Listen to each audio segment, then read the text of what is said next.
So what's crazy is I feel like I let you guys down.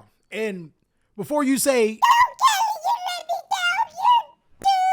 look, shut the fuck up.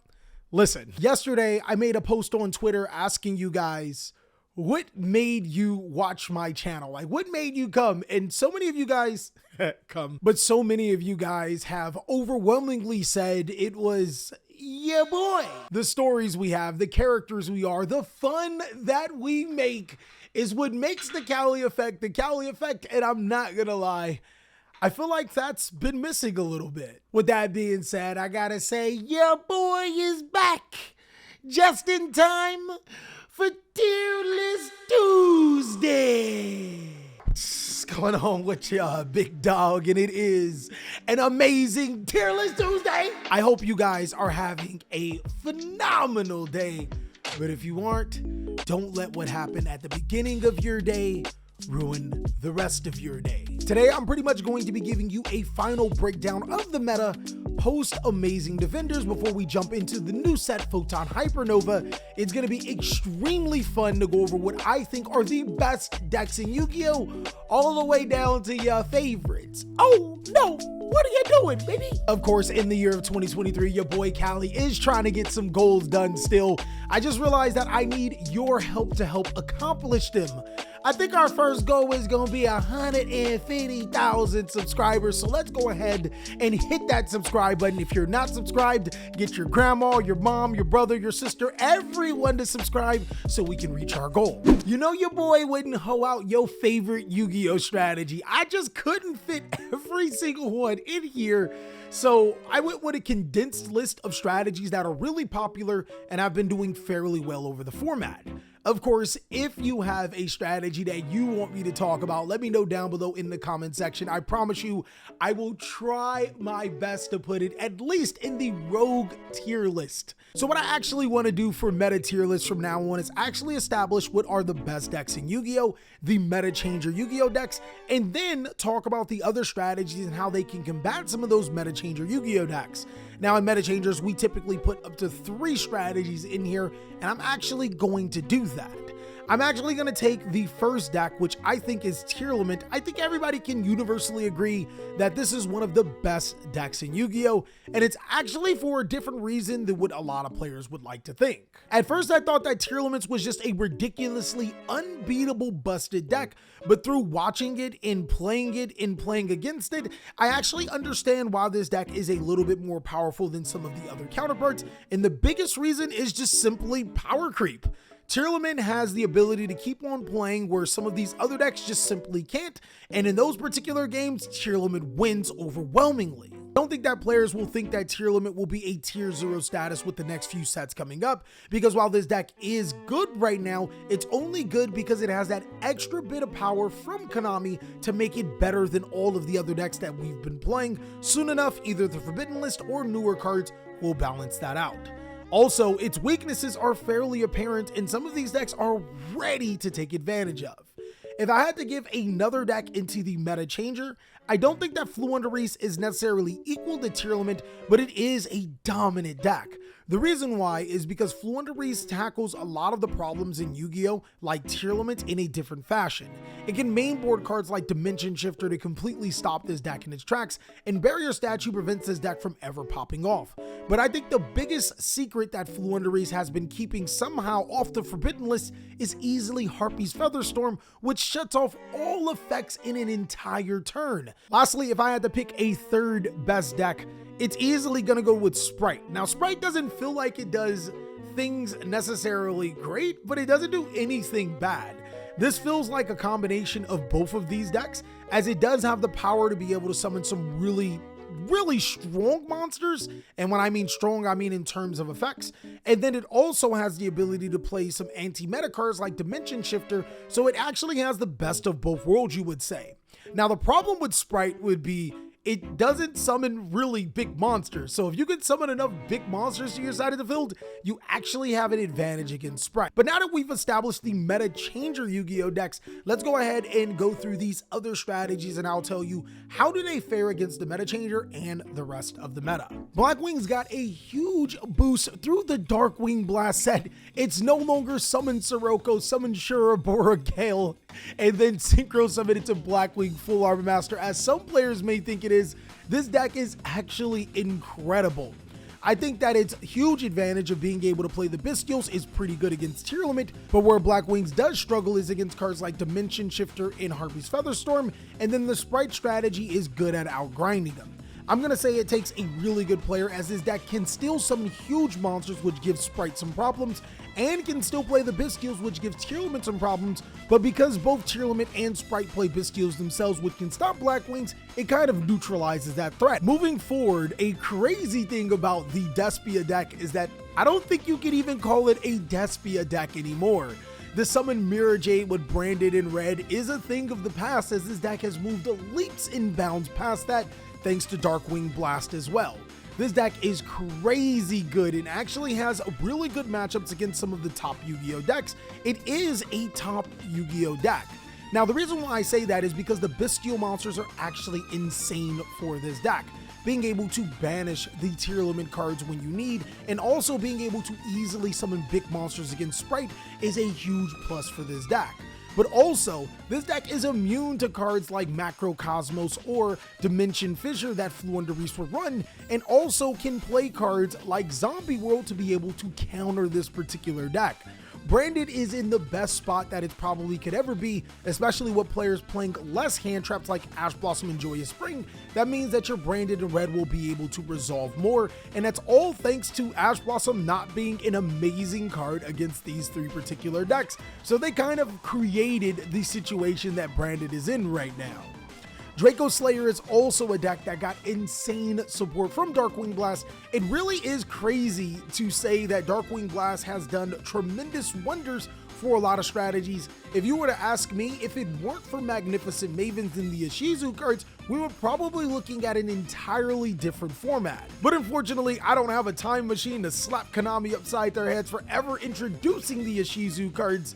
The Draco Slayer strategy is still extremely good. It can search cards like Necro Valley and Zombie World, kind of like how Despia can have access to Zombie World for Flew Under Reefs, and Necro Valley is huge against both Tier Elements and the Sprite strategy. Its biggest flaw is that players have been playing a lot more back row hate, which is really good against, of course, those field spell cards like Necro Valley and Zombie World, but also hits your Pendulum cards as well. The Eldritch Mob and King Cali may come after me for this one, but if I were to genuinely, honestly put Eldritch, it's gonna be in our, oh no, what are you doing, baby? The unfortunate side for Eldritch is that while Eldritch does have a pretty decent matchup against Flew Under Reefs because it is a back row heavy deck, keep in mind the reason that separates Draco Slayer from being a top Yu-Gi-Oh deck to a really good Yu-Gi-Oh deck is back row removal, something that Eldritch has always hated. On top of that, the Bystial monsters being played in just about every single Yu-Gi-Oh strategy will hit Eldritch the Golden Lord, which will completely destroy your strategy. I don't think that Eldritch is a great deck right now, and what's really crazy is about 2 years ago, this was actually the power creeping deck that took over the Yu-Gi-Oh card game that no one knew how to beat. Exo Sister is a really good Yu-Gi-Oh deck. These decks have actually surprisingly topped quite a bit over the course of this format. And one thing about Exo Sister is that it can play Necro Valley and Zombie World, though it is a little less effective seeing that Draco Slayer can search it.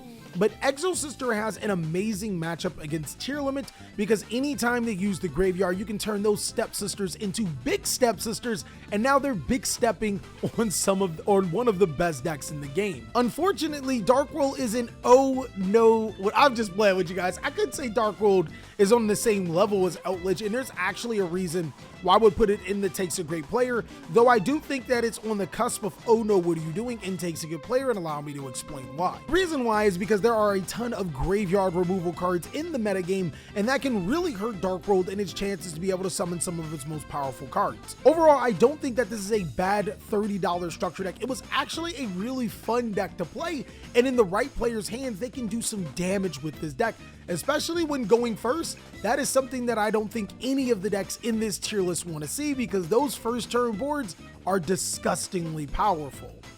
In our last tier list, we had Kashtira extremely high because it jumped out of the gate, just wrecking the entire meta.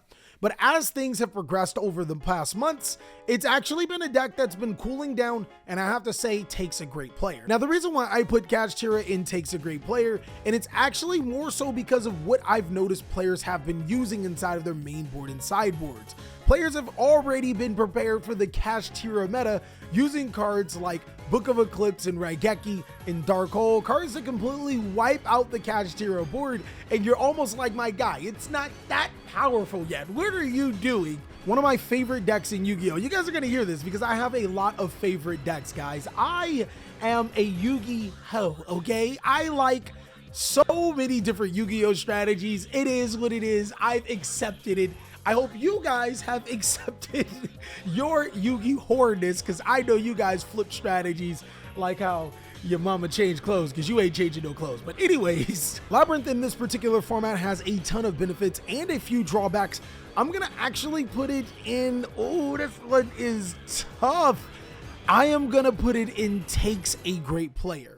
Back row removal is still at an all-time high at this very second because players are still scared of cards like Necro Valley and Zombie World, which actually just so happens to be a good reason because this deck can search Necro Valley and Zombie World and use them fairly well.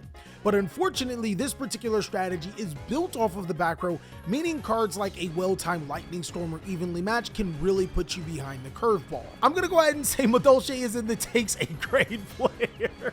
It feels bad because, like, I talked to those players, and unfortunately, I think we still have the same agreement on this deck, taking a lot of time and a good player to be able to master. The reason why is because Madolche doesn't have a great tier 1 board that can actually shut down these decks. Madolche used to rely on floodgate cards like Gozen Match, and with that card not being as powerful right now, as well as back row removal being prevalent, it's not as good. As a going second deck, Madolche can genuinely struggle because these decks set up some really oppressive going second boards, and they're not all monster reliant. These decks actually play some really good spell and trap cards that can really hurt Madolche as they're going about trying to break the board and go for the OTK. Now, moving on to Mathmech.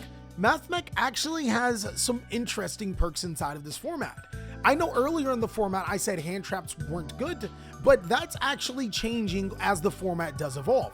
Hand traps are pretty good in the right decks under the right circumstances, and while these decks can potentially eat hand traps like a champ, the old hand traps like Ash Blossom and Joy Spring that we're used to, a well-timed Infinite Impermanence, Effect Veiler, Skullmeister, or Ghost Spell can actually prove to be really good in this particular format. That gives Mathmech 4 hand traps, and then if you add Nibiru, which is good against these decks since they don't respect it, hand traps can actually make a comeback.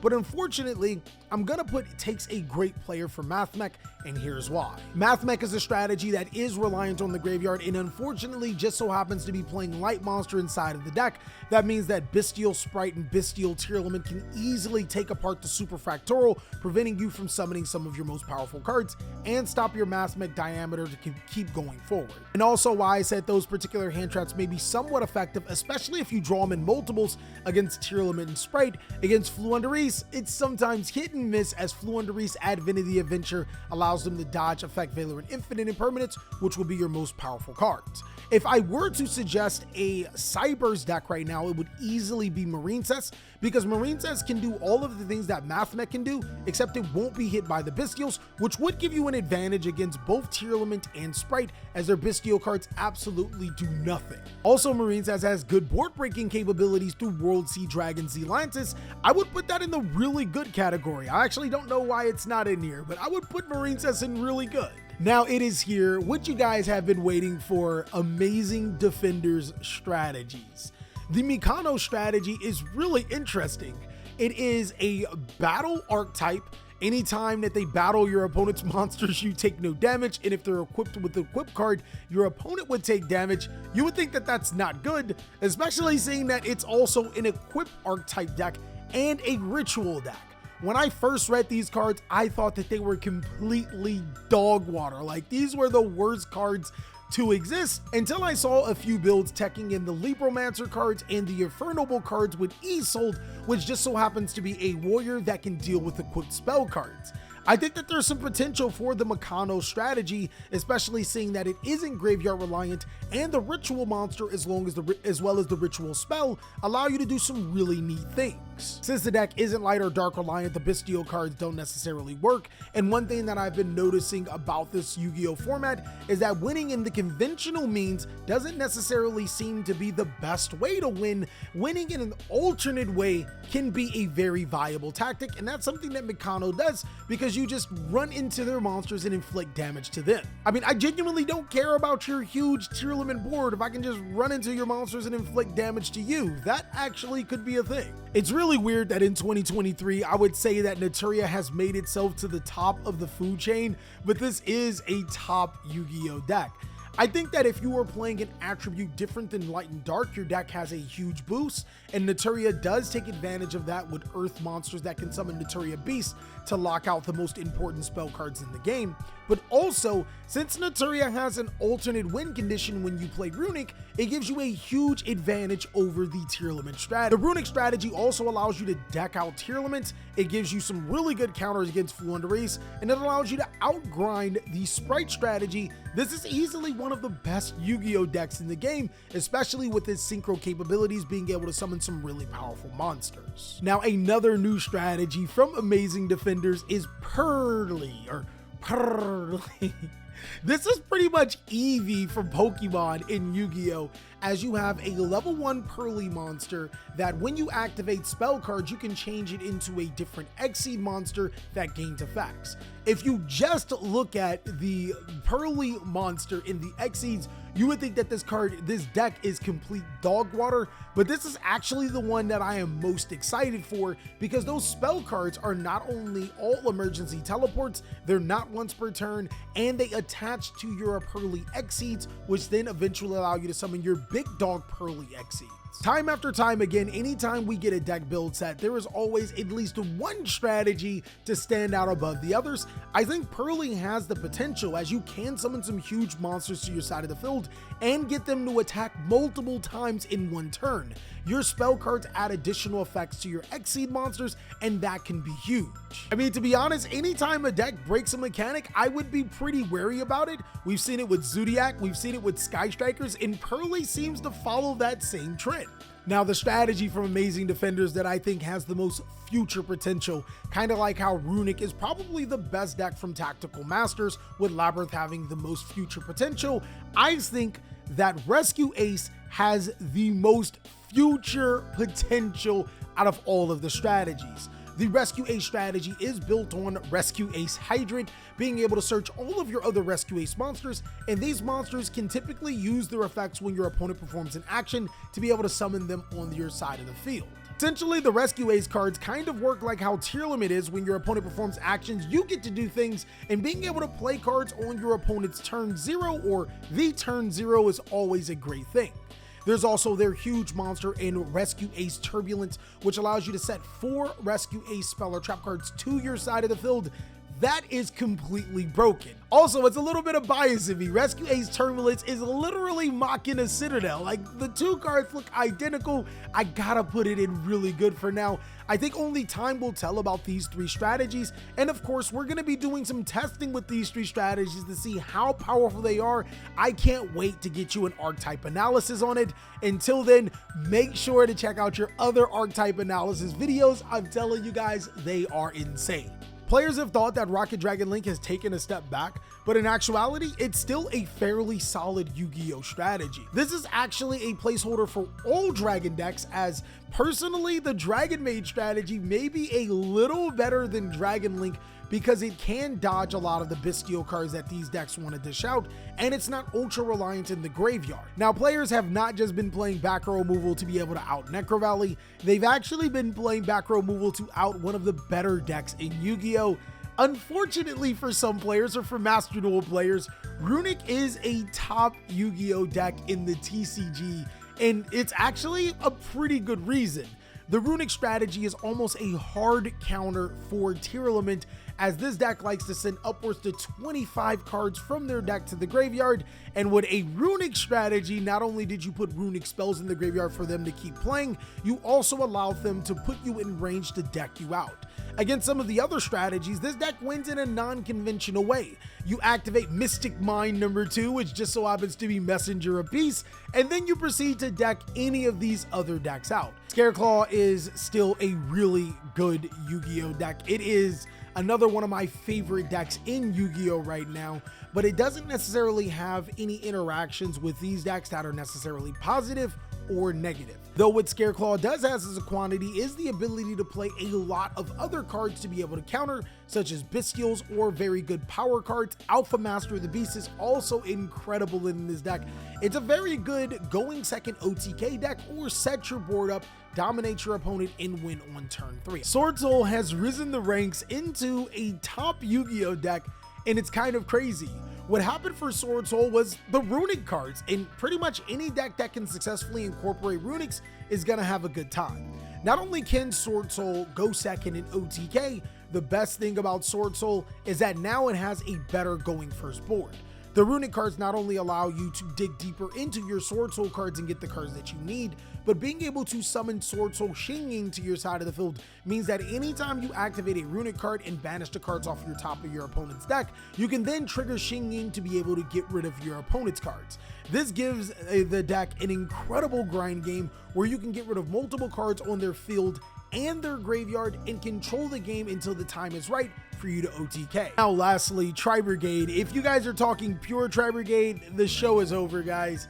I'm sorry, it is an oh no, what are you doing, baby?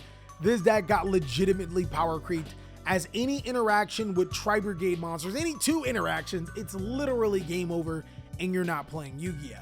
But Tri-Brigade as a Tri-Brigade Lyrilusk, maybe Tri-Brigade Sprite, it still is a deck that takes a good player.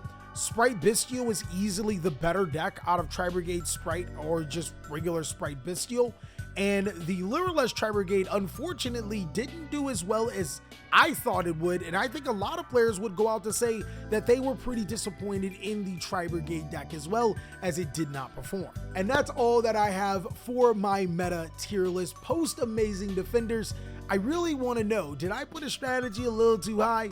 Did I put one a little too low? Let me know, what do you think? And of course, let me know, what do you think that I missed? Of course, guys, if you want to see more amazing TheCaliEffect content, be sure to check out these videos, and also be sure to subscribe to the channel for 150,000 subscribers. I hope you guys are having a phenomenal day, and I'll catch you on the next one.